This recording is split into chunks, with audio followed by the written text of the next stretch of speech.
తిరుపతిలో ప్రముఖ విద్యాసంస్థ రెసొనెన్స్ ప్రారంభోత్సవానికి మాజీ సీబీ జేడీ వి లక్ష్మీనారాయణ హాజరయ్యారు. విద్యా వ్యవస్థ, డ్రగ్స్ నిర్మూలనపై లక్ష్మీనారాయణ కీలక వ్యాఖ్యలు చేశారు. కూటమి ప్రభుత్వ పనితీరును ప్రశంసించిన వివి ప్రభుత్వ పాఠశాలల్లో సదుపాయాలు మెరుగయ్యాయని తెలిపారు. అక్కడ చదివిన విద్యార్థులు ఉన్నత స్థానాలు అధిరోహించడం సంతోషకరమన్నారు. అదే సమయంలో దేశంలో యువతను పట్టిపీడిస్తున్న మాదక ద్రవ్యాల సమస్యపై లక్ష్మీనారాయణ ఆందోళన వ్యక్తం చేశారు. ప్రజలు డ్రగ్స్కు బానిసైన తర్వాత చట్టాలు చేయడం కంటే ముందస్తుగానే డ్రగ్స్పై ఉక్కుపాదం మోపాలని, బాధితులకు రీహాబిలిటేషన్ సెంటర్ల ద్వారా చికిత్స అందించాలని లక్ష్మీనారాయణ పిలుపునిచ్చారు.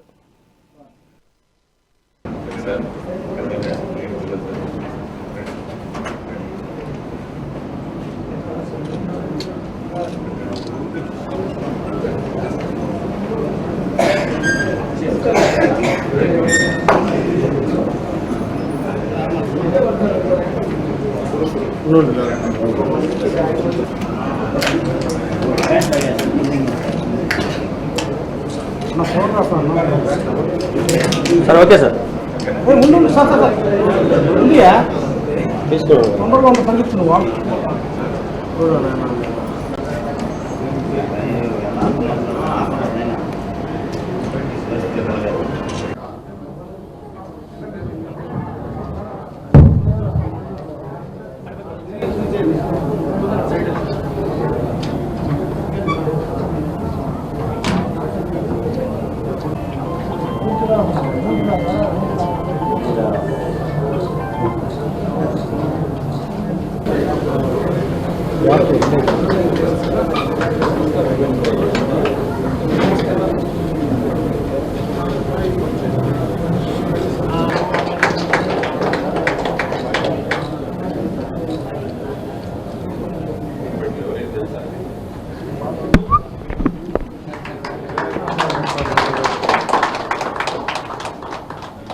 రెజొనెన్స్ విద్యా సంస్థల మేనేజింగ్ డైరెక్టర్ని.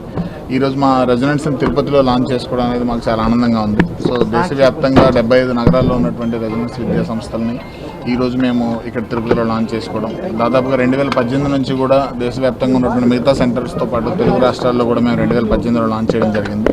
2018 తర్వాత తెలంగాణలోను మరియు ఆంధ్రప్రదేశ్లో కూడా మేము జూనియర్ కాలేజెస్లో, స్కూల్స్లో, ఫౌండేషన్ సెంటర్స్లో, ఈలెర్నింగ్ ఇలా మల్టిపుల్ డివిజన్స్లో ఉన్నాము.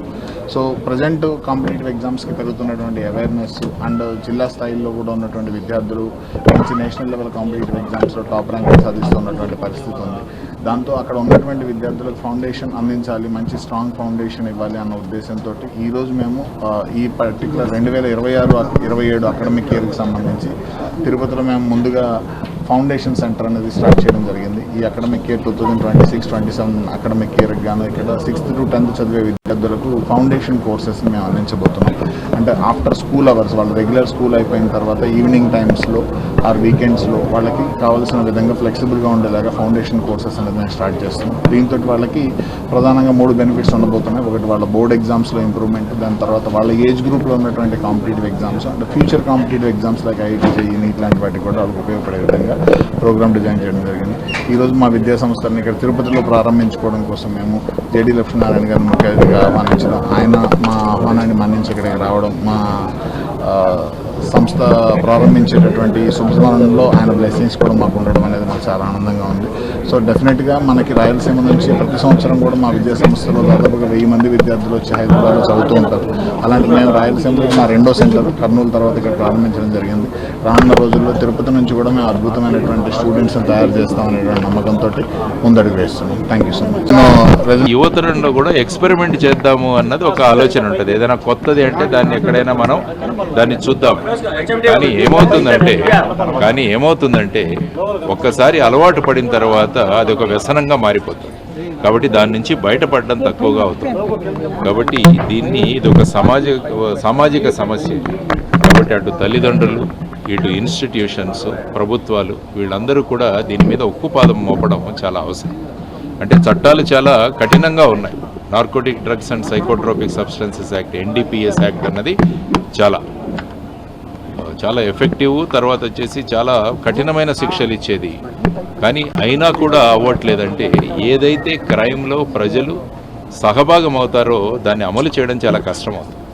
కాబట్టి ముందు మనం చేయాల్సింది ఎక్కడెక్కడైతే ఈ మాదక ద్రవ్యాలు దేశంలోకి వస్తున్నాయో మన బార్డర్స్ నుంచి కావచ్చు, ఎయిర్పోర్ట్స్లో కూడా చాలా పెద్ద సంఖ్యలో పట్టుకుంటున్నారు, షిప్స్లో కావచ్చు, తర్వాత కొన్ని ప్రాంతాల్లో దీన్ని పండించడం కూడా జరుగుతోంది. కాబట్టి సోర్స్ని కట్ చేయడం అన్నది నెంబర్ 1 పాయింట్. రెండవది వచ్చేసి ఎవరైతే వీటికి అలవాటు పడతారో వాళ్ళలో మార్పు తీసుకురావడం చాలా అవసరం. అందుకనే రిహాబిలిటేషన్ సెంటర్స్ అని ఉంటాయి. కాబట్టి చాలామంది తల్లిదండ్రులు వాళ్ళ పిల్లలు దురదృష్టవశాత్తు వీటికి బానిసలవుతే దాన్ని మేము రిహాబిలిటేషన్ సెంటర్కి తీసుకువెళితే మాకు సమాజంలో మా పేరు పాడవుతుందని చెప్పేసి పోకుండా ఉన్నారు. దానివల్ల ఏంటంటే ఆ వ్యసనం ఇంకా పెరిగిపోతుంది. కాబట్టి తల్లిదండ్రులు చేయాల్సిన పని పిల్లలలో ఈ విధమైన మార్పులు కనపడగానే అది గుర్తించి పిల్లల్ని రిహాబిలిటేషన్ సెంటర్కి తీసుకోవాలి.